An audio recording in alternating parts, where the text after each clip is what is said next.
Thank you so much, Kevin, and good morning, everybody. It's a real pleasure for me to be here, and I really appreciate you taking the time from your very busy schedules to attend this session. In this morning's session, we're really going to focus on that classroom assessment and reporting piece of the BC K-12 assessment system. And really, my focus will be on reporting, but I do have a couple of comments and things to share with you about the classroom assessment. As Kevin indicated, I am the lead for the reporting student progress stream within the Learning Transformation Project, and I worked closely with Pat Horsted last year when she was on secondment to the ministry.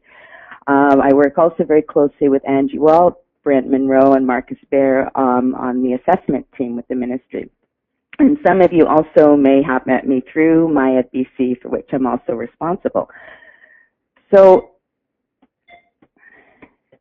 what I guess I'd like to kind of start with is why we changed the reporting policy.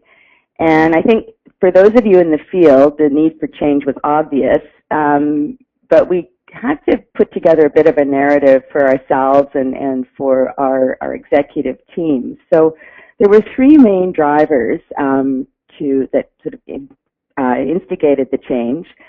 And the first one was, of course, the change in curriculum and education in general that we were moving forward with based on the BC Ed Plan, the integration of the first people's principles of learning, the core competencies, providing more flexibility and choice for educators, and really moving away from the more formulaic and prescriptive type of curriculum that we had towards something more flexible.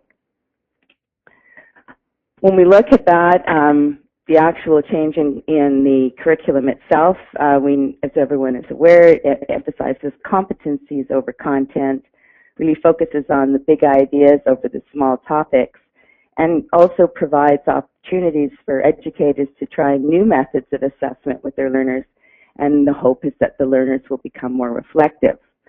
So assessment and reporting needed to change to reflect that growth mindset that's embedded in the practice of your teachers and what we're hoping to see in the classroom. The other thing that was a real driver were the tools. We knew that many districts had fully embraced the possibility of digital tools like FreshGrade, some aspects of MyEducation BC, Stellantis, the list is endless. And we wanted to make sure that the new policy recognized the value of these new methods of communicating with parents and recognize the impact of them on the reporting process. So really the new policy was driven by practice, what we learned from what was happening in the field, and really it was the ministry's job to align practice or align policy with practice, and rather than just ignoring and pretending that all this innovation was not happening.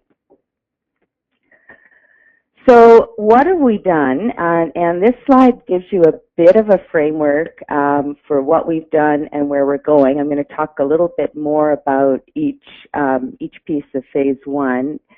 But essentially we have just completed, or we're at the end of phase one, entering into the second phase of where we're going with reporting, which is to really look at what we've learned from districts, from research, and from the public engagement, and also look at the policies that have been submitted to the ministry. And from that, the idea is to crystallize some of the best practice, the common practice, supported by evidence, and start developing a more final policy. And that, we hope, will be ready in the spring of 2018, so well in advance of September of 2018. And really, I think it'll be more of a tweak. But again, as you know, we have a pretty important set of counting that's going on, and so everything I'm putting up here is proposed. We know that sometimes change happens, and sometimes things take longer than we anticipate. So really, the flexible policy was to help districts transition. From the work Pat did in early 2016, it became really apparent that schools, districts, and parent communities were in various stages of readiness to shift their reporting practices. Some were waiting to see what the ministry was going to say. Others had gone a long way down the road, and I have to say some had kind of gone off the road completely. So what the idea of the flexible policy was to provide some guidelines and some consistency through the province, but still allow that flexibility and innovation to occur. So a couple of key things. There were no changes in 10 to 12, and there have been no changes in the permanent student record order. So I'm going to talk a little bit about that later, because that's a bit of a sticker. Districts were able to choose between two options, and some districts opted to implement both options within their district. So they allowed the schools to choose. But the key thing was that if you did pick option A, which is the flexible option, there had to have been a significant parent and educator consultation, lots of support, and we wanted the policy to be sent to the ministry. And the idea behind that was not that we were going to be auditing or telling you couldn't do it. It wasn't an approval process so much as information for us. And so we've only received 5 policies to date. We will be following up on that. And we've had some interesting ones where the policy is we choose option A. So we're looking for a little bit more information on that. So just to compare the two policies, the key pieces here, and I think this is coming from the most recently updated educator bulletin that we put out. They're not hugely different, but option A does certainly provide a little more flexibility on the use of letter grades and how often and how schools communicate about student learning throughout the year. So the key points here are that, yes, all areas of learning are required in that summative report, and that summative report does include access to something about the student self-assessment of core competencies. So I want you to kind of notice it's the word access. How student self-assessment is done is very much up to the school and the district, and we know there's a variety of methods. Some can be as simple if you're using a digital report card, it's including a link to a video in which the student talks about how they've reflected on or assessed their core competencies. Some have links to digital portfolios. Really depends what you're using. If it's a sheet or something that the child has done with the assistance of the teacher, it can be inserted into the report card, added to the back. And there are lots of ideas on the curriculum site about assessing and reflecting on the core competencies. At this time, there's no requirement to put that student self-assessment onto, what the 1704 form, the PSR, but the PSR does include the last 2 progress reports, so there should be a mention of certainly the student self-assessment there. The other point to note on this is that it is very much a student self-assessment and supported by the teacher as necessary. Teachers are not to be the people assessing the core competencies directly. Their responsibility is to assess against the learning standards in each area of learning, which does include the curricular competencies, the big ideas, and of course the content. So looking at this, a couple of things to note too about option A and option B, just in terms of frequency. We do indicate that in option A, communication has to happen at least 5 times a year, one of which is the written summative report at the end of the year. And we identify that reporting is timely and responsive throughout the year. So we're not asking here for ongoing. There was a little discussion about what that meant. Did that mean every week, every day? So it really was not to be prescriptive, but to be timely and responsive. However, that does mean that we would expect that parents are hearing from your teachers in a way during the fall and throughout the school year. Option B, same sort of no change in the reg there, 5 times a year, three formal written and 2 informal. In terms of letter grades, just quickly, same in both policies or both options, and in grades 4 to 9 for the flexible option, district policy will determine the use of letter grades, but there remains the requirement that should a parent request a letter grade, it must be provided. I'm going to move on to the next slide just to talk about what else we've done, which is the fairly significant parent engagement. We wanted to hear directly from parents, which isn't normally something other than complaint letters that we usually do. So we had 3 methods of engagement. One was online through our website and feedback. We had over 23,000 hits on the site and 5,500 online feedback forms were received. 11 community open houses, and I want to thank any district and principal out there who had to host us. We had nearly 400 people come to the community open houses. And then we had 8 small group meetings where these were randomly selected participants, so we were trying to capture the sentiments and opinions of those who were not always front and center. So what did parents say? Oh, this is just you can see Suzanne Hoffman there and Gordon Lee and just how we set up the community open houses. So what did parents say? Really interesting, and these are results from the online survey that most parents are still getting the formal written report, and this was the survey was done from October to February, so districts may not have transitioned if they were going to, but it was still quite interesting. Lots of teacher-led parent-teacher meetings, student-led conferencing, and not as much online digital portfolio use as I had thought there would be. So that was interesting for us. And then the next thing that was key for us was what was important to parents. And these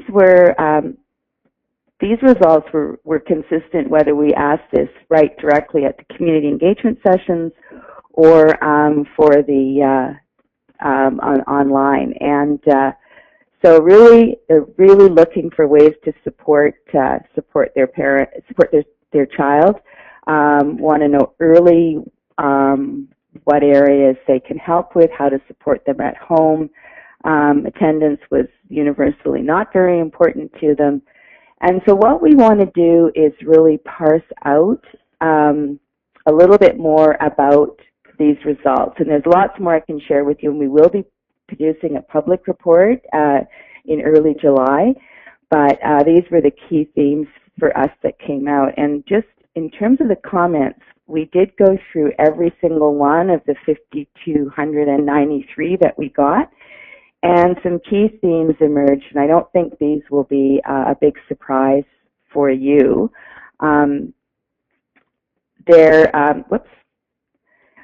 Grading and assessment was a #1 theme, and they had a number of comments.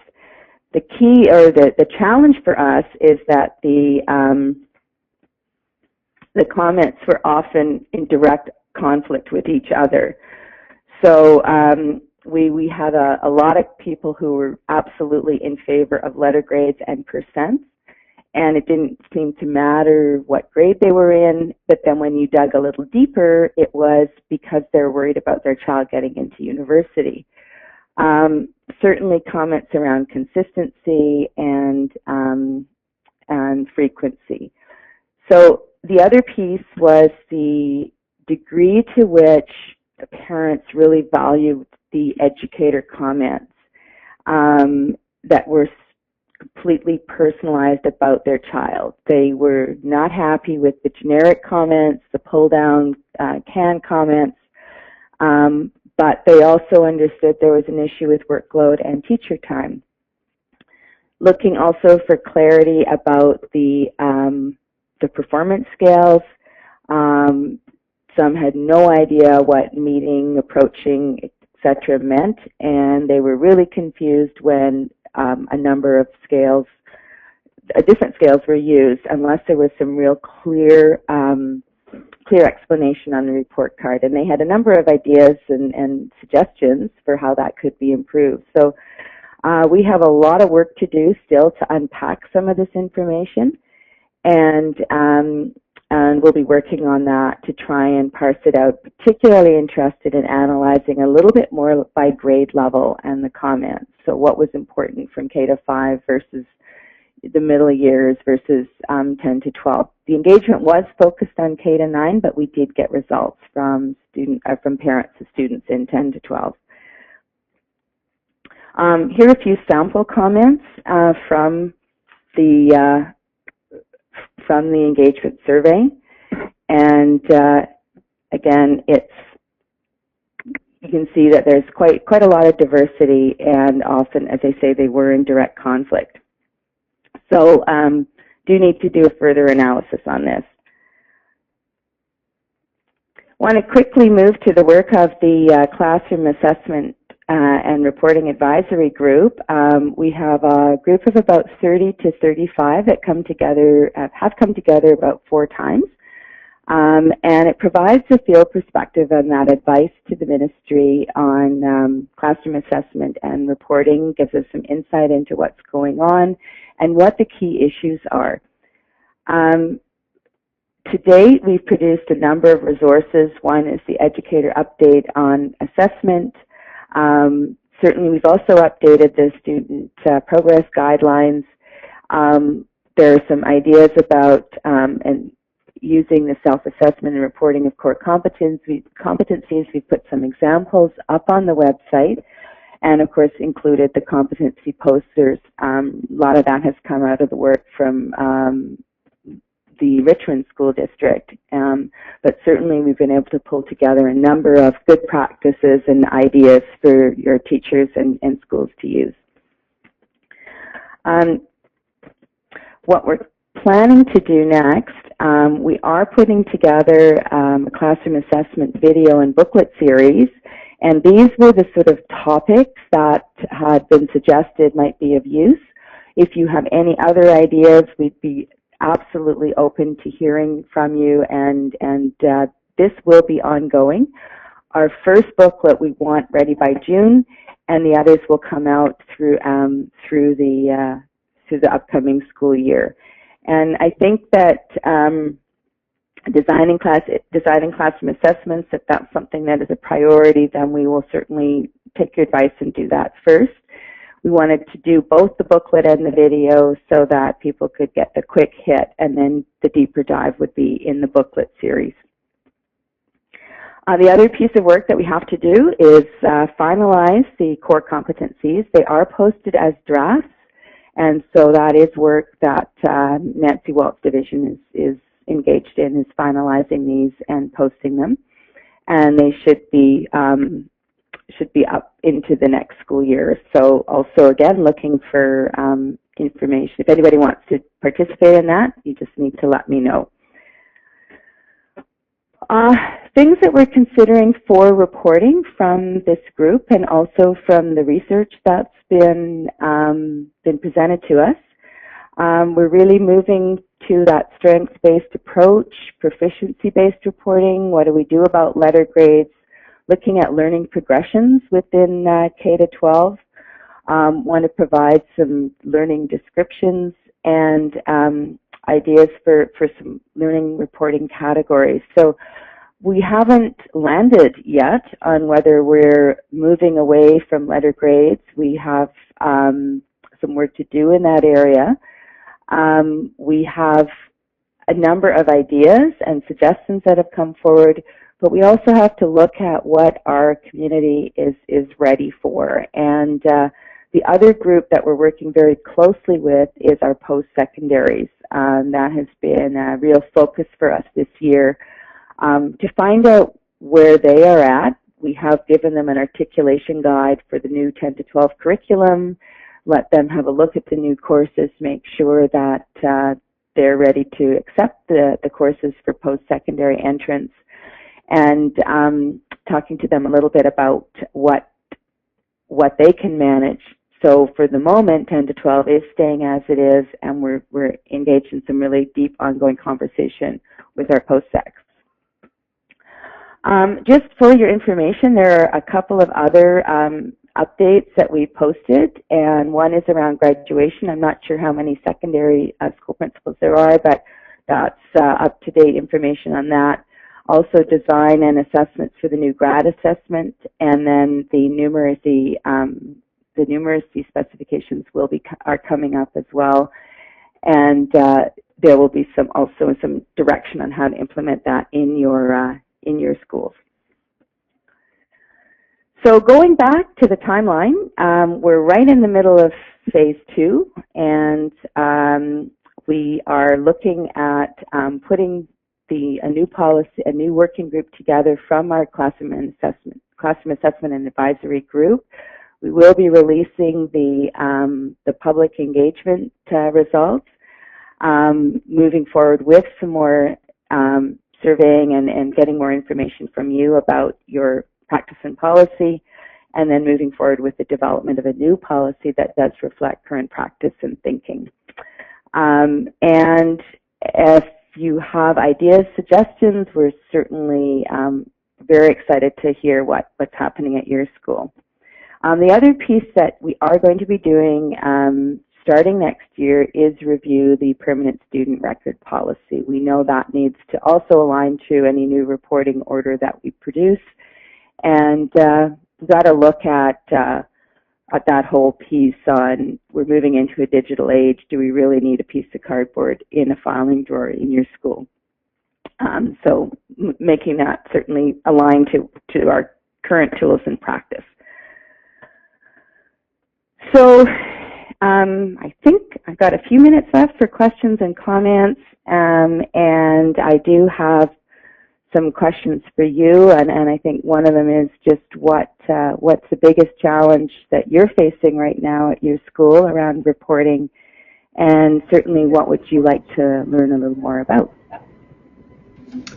All right, well, thank you, Eleanor. Appreciate that, and as you alluded to in your presentation, there's lots still to figure out from the field, and we certainly appreciate your work in terms of moving this initiative forward.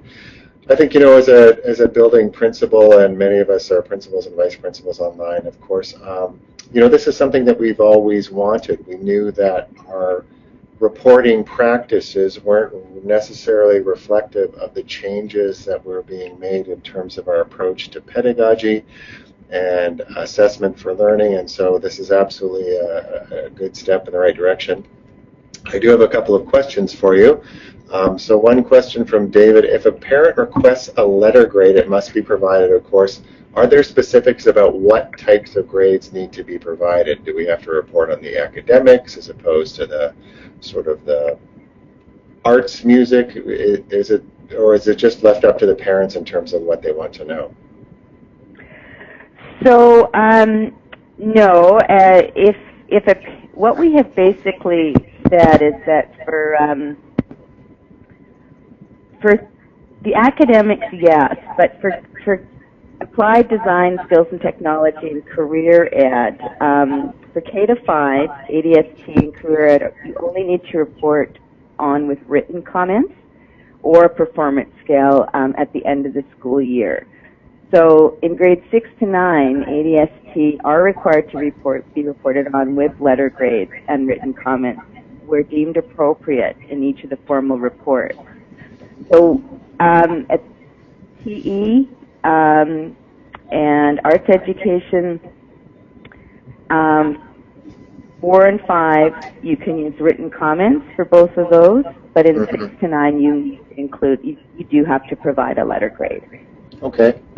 We have one question. If a principal out there wants to host their own community engagement event, are there supports and resources available?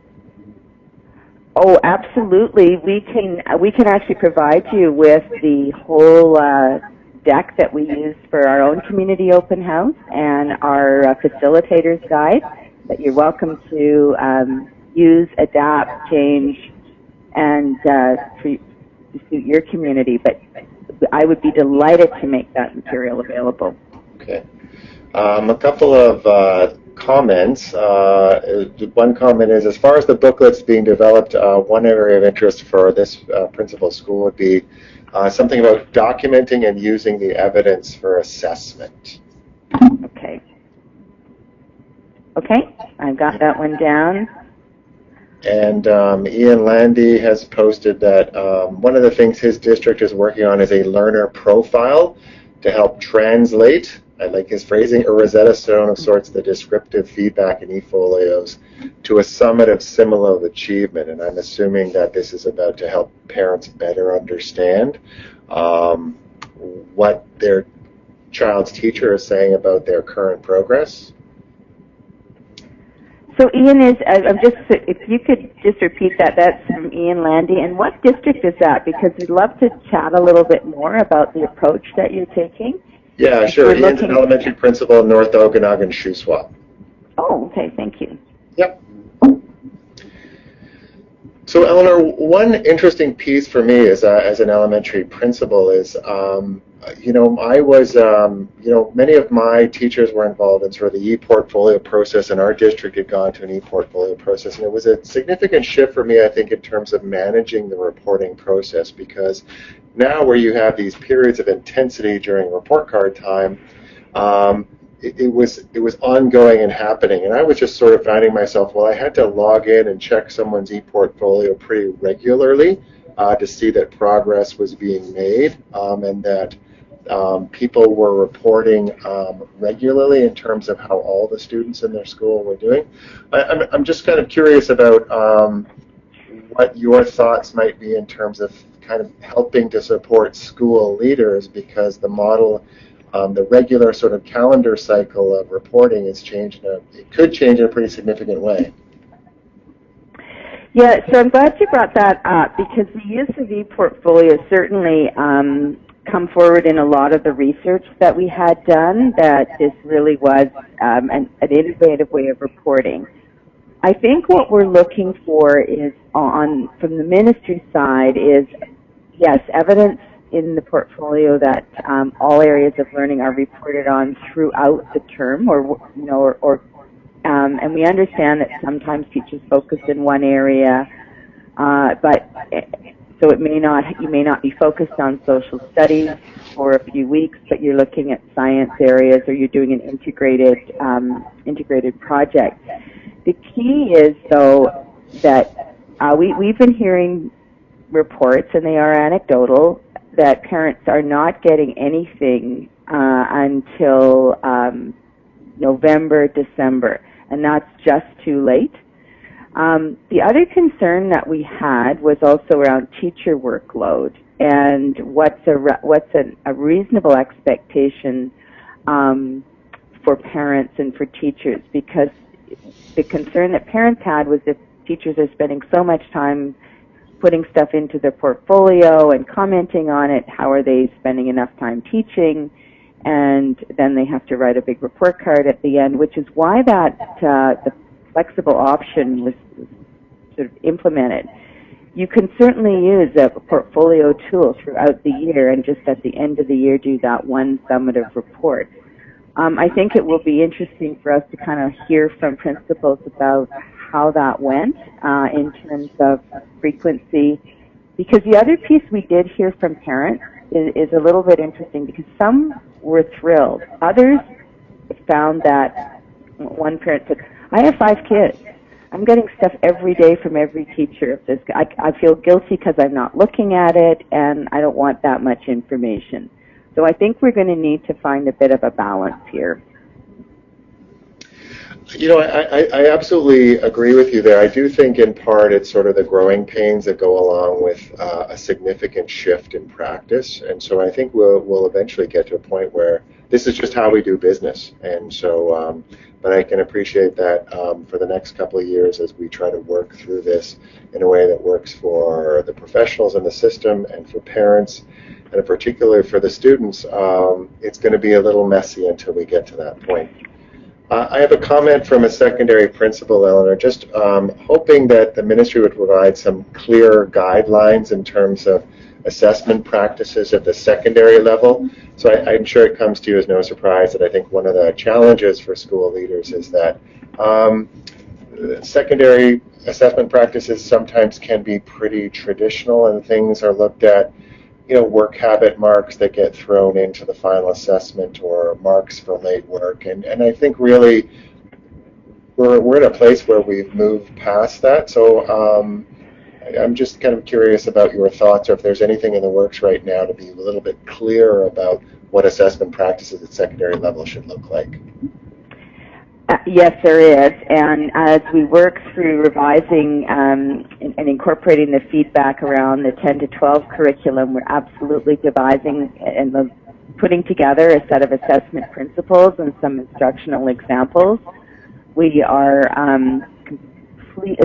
through my work in MyEd, we are also moving, leaving a traditional gradebook available for secondary teachers, but also moving towards the development of a standards-based gradebook, and we have had a number of teachers in some of the districts start experimenting with the standards-based gradebook, moving away from the average, moving towards trending, and we'll provide more information and options for you as we move along through next year. So a little bit of a debate right now on how we approach 10 to 12, and again, it's a trickier area, I think, just because of the focus on post-secondary. We don't want that group to sort of tell us what we need to be doing in K to 12. We'd rather have them learn from us, but we do have to make sure that everybody's on board with that. So in terms of that, yeah, we will be producing more information and guidelines for assessment in sort of 10 to 12, but and I'll be working with Angie on that. Okay, so Eleanor, we have time for one final question. And the question is the permanent student record order going to be rewritten to reflect the changes in the reporting order? Yes, and if you look at it, it is part of Phase 3, so it is something we will be looking at in the coming year. As I say, it's a bit of a sticker right now because it does say it is fairly rigid.